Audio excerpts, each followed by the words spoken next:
Sovet işğalından 105 il ötür. 25 fevral 1921-ci ildə Sovet Rusiyanın 11-ci Qırmızı Ordusu Tiflisə hücum etdi. Bu tarix ölkə tarixində Gürcüstan üçün ən faciəli günlərdən biri Sovetləşmə günü kimi qeyd edildi. Qırmızı Ordu Tiflisi ələ keçirdi və azad seçki yolu ilə seçilən Gürcüstan hökumətini devirdi. Birinci Demokratik Respublika hökuməti mühacirətə getdi. Ölkə 70 il müstəqilliyini itirdi. Bir əsr əvvəlki faciəli hadisələrin epicentri ölkənin müstəqilliyi uğrunda həlledici döyüşlərin baş verdiyi Koçori və Tabaxmeyliyə əl çatılan idi. Sovet işğalı günü ilə əlaqədar olaraq hökumət administrasiyası binasında, ölkə miqyasında, digər inzibati binalarda və Gürcüstanın xaricdəki diplomatik nümayəndəliklərində, eləcə də parlamentdə və prezident sarayında dövlət bayraqları endirilib. Müdafiə Nazirliyinin binalarında və hərbi hissələrində, eləcə də Daxili İşlər Nazirliyinin və Acara hökumətinin inzibati binalarında dövlət bayraqları endirilib.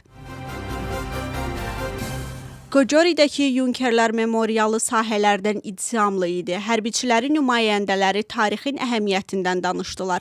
Vətən uğrunda canlarını fəda edən qəhrəmanların xidmətləri ilə daha qeyd edildi. Koçori Tabaxmela yaxınlığındakı döyüşlərdə qəhrəmancasına həlak olan mübarizələrin memorialı gül çələngi ilə bəzədilib.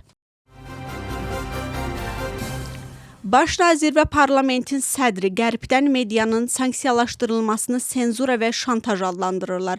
Qabaxidzənin sözlərinə görə medianın və sahibkarların əsas azadlıqlarını qorumaq üçün hər şey ediləcək. Papuaşvilinin sözlərinə görə Tbilisdəki Britaniya səfiri əslində senzura və komendant təyin olunub. Səfirlərin yaydığı birgə bəyanət və qiymətləndirmə mövzusudur. Baş nazirin sözlərinə görə bugün onlar artıq Gürcüstanın Rusiyaya qarşı sanksiyalar tətbiq etmək tələbi barədə açıq danışmağa başlayıblar. Hökumət komandasının üzvlərinin fikrincə bu açıq eskalasiya çağırışıdır və Gürcüstanı müharibəyə cəlb etmək üçün növbəti cəhddir. Gürcüstandakı vəziyyət yenə də pisləşir və 2025-ci il hesabatı namizəd ölkə üçün indiyə qədər hazırlanmış ən pis sənəd kimi təsvir edilib. Bunu Avropa Parlamentinin üzvü Rase Yukneviçyen bildirib. Avropa Parlamentinin Xarici İşlər Komitəsinin üzvlük məsələsinin müzakirə olunduğu iclasında çıxış edən o qeyd edib ki, Avropa Şurasının 19 dekabr 2024-cü il tarixli qərarlarına uyğun olaraq hesabat Gürcüstanın artıq yalnız adda namizəd ölkə olduğunu açıq şəkildə təsdiqləyir. Yukneviçyəndən sonra digər Avropa Parlamentinin üzvləri də Gürcüstanla bağlı açıqlamalar veriblər. Məsələn, Nacho Sanchez Gürcüstan müxalifət partiyalarını birləşməyə çağırıb və müxalifətin siyasi seçim təklif etməyə çalışmalı olduğunu qeyd edib. Tobias Kramer'in sözlərinə görə komissiyanın Gürcüstanla bağlı hesabatı tamamilə doğrudur.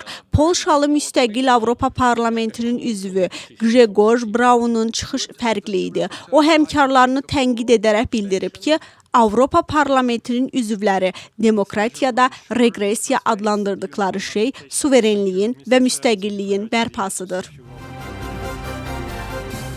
Dövlət Təhlükəsizlik Xidməti terrorizm haqqında yalan məlumat verdiyinə görə bir nəfəri saxlayıb. Hazırda ona qarşı ittiham irəli sürülür. Dövlət Təhlükəsizlik Xidmətinin məlumatına görə bir neçə şəxsə istintaq tədbirləri davam etdirilir.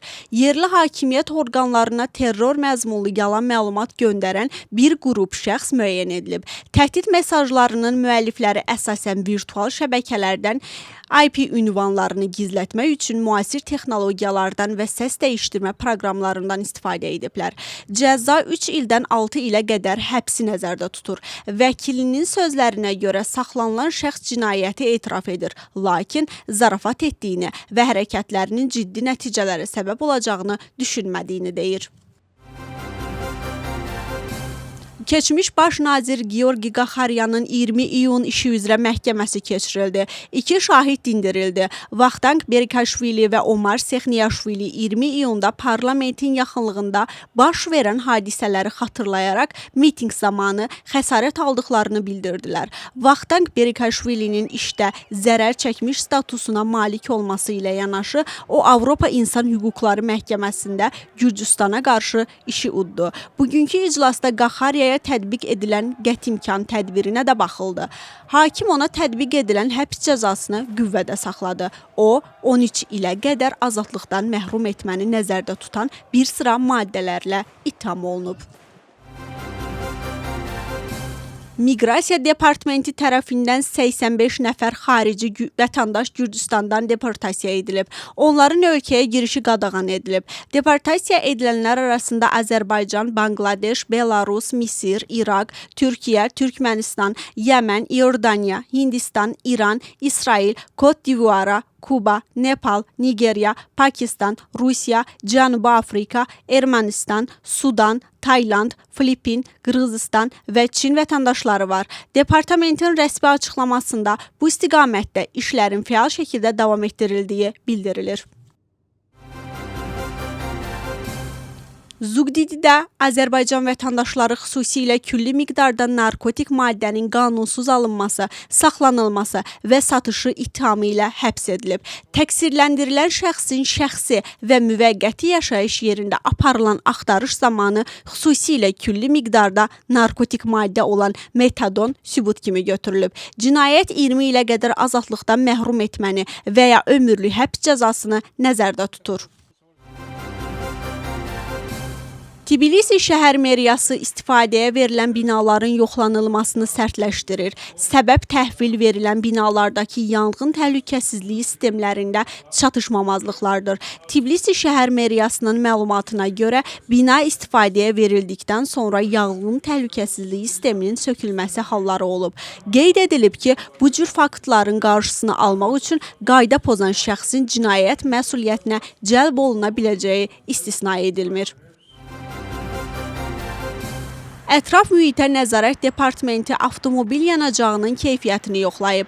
Ölkə üzrə 85 yanacaq doldurma məntəqəsindən götürülmüş 20 benzin və 65 dizel nümunəsindən yalnız 13 dizel nümunəsində pozuntular aşkar edilib. Benzin nümunələri hökumətin qərarı ilə müəyyən edilmiş keyfiyyət göstəricilərinə tam cavab verib. Departament əməkdaşları aşkar edilmiş pozuntularla bağlı müvafiq protokollar tərtib ediblər. Cərimənin ümumi məbləği 1 milyon laridən çoxdur.